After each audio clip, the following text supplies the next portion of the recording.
Did you know that one of the biggest disasters in London's history started with a loaf of bread? In 1666, a small fire broke out in a bakery on Pudding Lane. Sounds harmless, right?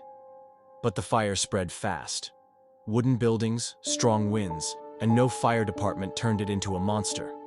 It burned for 4 days and destroyed over 13,000 homes, 87 churches, and most of the city.